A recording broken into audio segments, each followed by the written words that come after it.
Buongiorno e ben ritrovati a un nuovo appuntamento con l'informazione di Telefriuli. Apriamo con la cronaca, una rissa avvenuta nella notte a Lignano Pineta sul lungomare Kechler, dove sono state coinvolte circa una cinquantina di persone. Un ventenne udinese di origine albanese è stato elitrasportato in condizioni gravi in ospedale a Udine dagli operatori del 118 giunti sul posto. Il giovane, da una prima ricostruzione dei fatti, è stato colpito con un oggetto contundente al capo. Erano da poco passate le 5:20 quando i ragazzi si sono affrontati con bottiglie e pezzi di vetro. Sul posto sono intervenuti i carabinieri della stazione di Lignano Sabbiadoro. Ancora da chiarire il motivo che ha scatenato la rissa.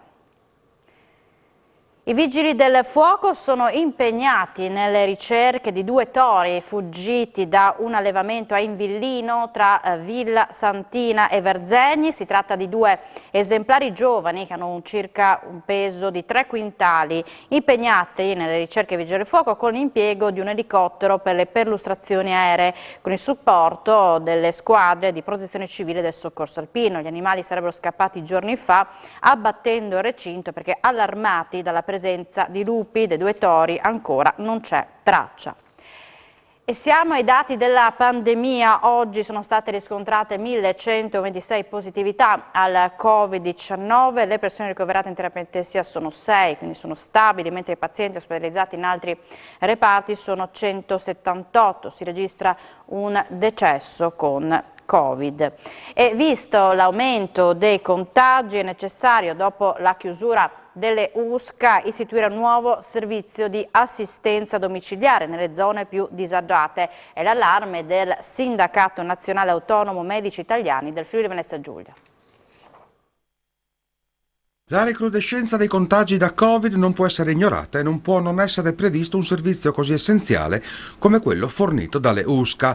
È l'allarme lanciato da Matteo Picerna, segretario regionale del Sindacato Nazionale Autonomo dei Medici Italiani, dopo la chiusura a fine giugno dell'assistenza domiciliare ai malati da Covid. Una situazione che per Picerna è destinata ad aggravarsi con la circolazione estiva dei turisti, il sempre minor uso delle mascherine e l'aumento degli assembramenti. Per il presidente regionale dello SNAMI, Stefano Vignando, l'aumento di lavoro a carico dei medici di medicina generale, sia per il virus sia per i disbrighi burocratici legati alla pandemia, rende indispensabile incrementare il personale infermieristico e ridurre gli adempimenti non clinici dei sanitari. Le autorità, denuncia il sindacato, sono state informate tempestivamente della situazione il 14 giugno e c'era tutto il tempo per istituire un nuovo servizio domiciliare, soprattutto per chi abita in zone disagiate. Eppure, conclude lo SNAMI, è ancora tutto fermo. Di sole, quella di oggi con lunghe code verso il mare. Dalla mattina le strade che portano verso l'Alto Adriatico sono prese d'assalto dai tanti turisti che puntano a passare una giornata al mare. Traffico intenso anche nella strada regionale 354 che dalla Tisana porta a Lignano Sabbiadoro. Code in particolare si sono registrate nei pressi di Pertegada anche a causa di un incidente. 2 auto verso le 9:45 sono rimaste coinvolte in un tamponamento che ha creato naturalmente disagi, rallentamenti e code in entrata della località turistica friulana. È previsto per il nuovo anno scolastico l'apertura della prima scuola media. Siamo a Corno di Rosazzo, porterà sollievo alle famiglie che non dovranno provvedere al trasporto in altri comuni dei propri figli. Per la prima volta il comune di Corno di Rosazzo si dota di una scuola media. Prima ne era sprovvisto. Abbiamo dato un nuovo servizio al territorio, abbiamo permesso alle famiglie di non spostarsi e di rimanere all'interno del comune di Corno di Rosazzo, e questo grazie a fondi nazionali e fondi regionali. A suo tempo avevate rinunciato a far parte delle UTI. In questo momento noi riteniamo ancora che sul proprio territorio quelli che devono decidere siano il sindaco e la propria giunta, ma siamo anche consci che per attrarre capitali e comunque per portare sul proprio territorio un'entità locale come un comune piccolo come il nostro di Corno di Rosazzo bisogna mettersi insieme e trovare quelle fonti che ci diano l'esperienza e la professionalità.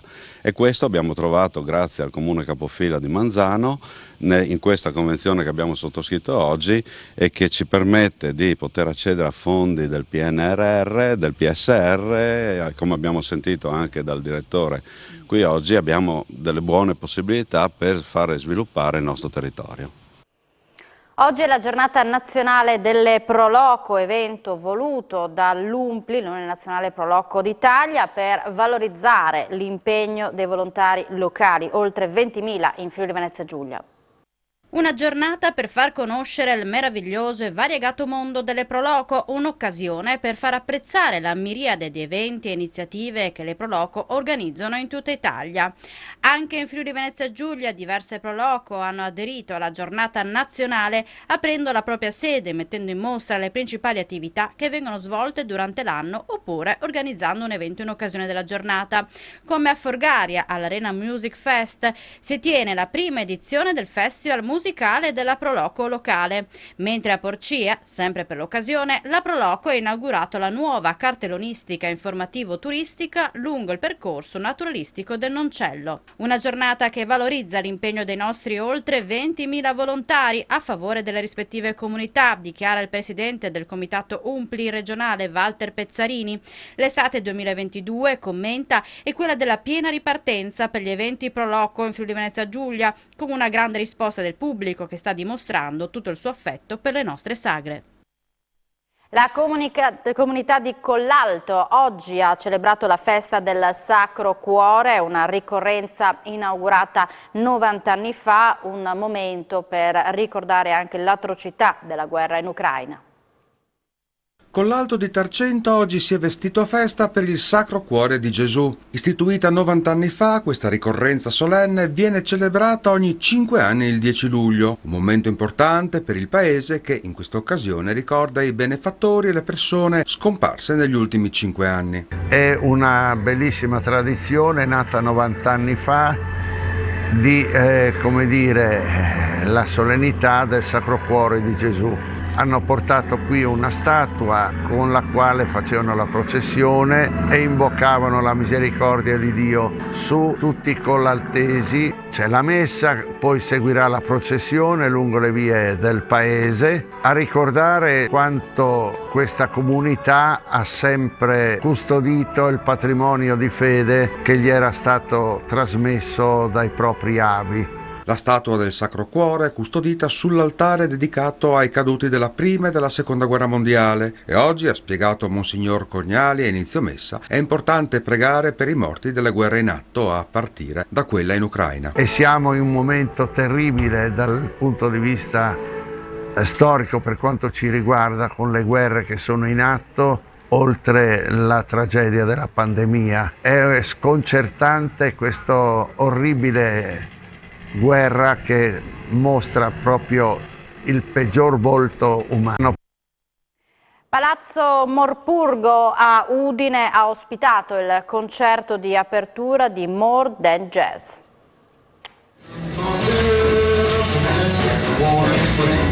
Estratto dal concerto con cui Gegè Telesforo, cantante, musicista e conduttore radiotelevisivo, assieme all'A New Generation, quartetto di studenti selezionati per l'occasione da prestigiose università di musica europee, ha aperto in corte di Palazzo Morpurgo a Udine la quarta edizione di More Than Jazz, rassegna promossa dalla cooperativa Simularte con sostegno di Regione, Comune di Udine, Fondazione Friuli e pool di sponsor, che sino al 25 agosto animerà i giovedì del capoluogo friulano e di altri 5 comuni. Come ha spiegato Federico Mansutti, presidente di Simularte, Disorder at the Border, titolo di questa edizione, è stato tratto dall'album Cult del 1952, con cui il sassofonista afroamericano Coleman Higgins ha voluto dare il suo contributo nell'esplorare nuove frontiere stilistiche del jazz, con proposta che ha rappresentato un'apertura tra il jazz tradizionale, il bebop e l'avanguardia. E Gegè Telesforo, attraverso 40 anni di storia della radio e della televisione, ha dimostrato con garbo la passione di sempre per questo genere di musica vissuta con massima professionalità, congiunta ad allegria, ritmo e piacevolezza. Cultore della musica nera, polistrumentista, compositore ma anche produttore discografico, Gegè è soprattutto un vocalist raffinato, innovatore della tecnica scat, capace di tenere testa ai mostri sacri del jazz. Il folto pubblico accorso a Palazzo Morpurgo ha avuto agio di ascoltarlo con programma inedito assieme ai citati giovani musicisti europei selezionati per l'occasione dalle università partner del progetto, la St. Louis College of Music di Roma, il Conservatorio di Graz, l'Università delle Arti di Berna ed il Conservatorio d'Artini di Trieste. Siamo in chiusura, ma l'informazione ritornerà in diretta alle 19. Grazie per l'attenzione e buon pomeriggio.